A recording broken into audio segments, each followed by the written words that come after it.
আজকে আমি একটি ইসলামিক বইয়ের পাঠ্যসূচি নিয়ে আলোচনা করব। বই এবং পাঠের নাম আমি তওবা করতে চাই। কিন্তু আমার ভাই, আমি তওবা করতে চাই, কিন্তু আমার গুনাহ অনেক বেশি। যত গুনাহ আছে সব কিছুর সঙ্গে আমি জড়িত। আমার এত পাপ কি আল্লাহ ক্ষমা করবেন? প্রিয় ভাই, আপনি অনেক গুনাহ করেছেন, এতে ঘাবড়ানোর কিছু নেই। এটা আপনার একার নয়, আপনার মতো তওবা করতে ইচ্ছুক এমন অনেকেরই একই সমস্যা। একজন যুবকের কাহিনী আপনাদের বলতে চাই। সেই যুবকটি খুব কম বয়স থেকেই পাপে লিপ্ত হয়ে যায়। তার বয়স যখন 17, তখন গুনাহের তালিকা অনেক দৈর্ঘ্য।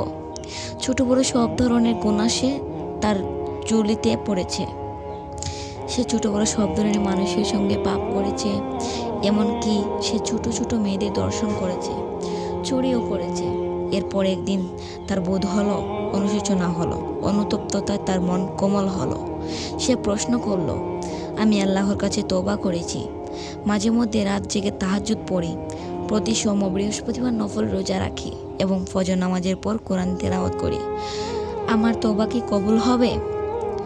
আমরা ইসলামের অনুসারী, আমাদের মূল নীতি হলো কোরআন ও সুন্নাহের অনুসরণ করা।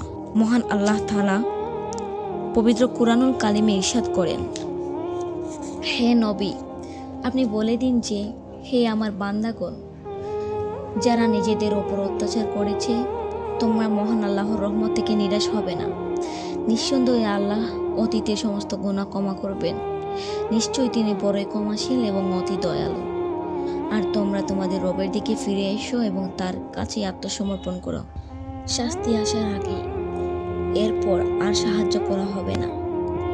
হাদিসে কুদসিতে আল্লাহ আরও বলেছেন, হে আদম সন্তান, তুমি যতদিন আমাকে ডাকবে এবং আমার কাছে আশা করবে, তোমার পাপ যাই হোক না কেন আমি তা ক্ষমা করে দেব, এতে আমার কোনো পরোয়া নেই।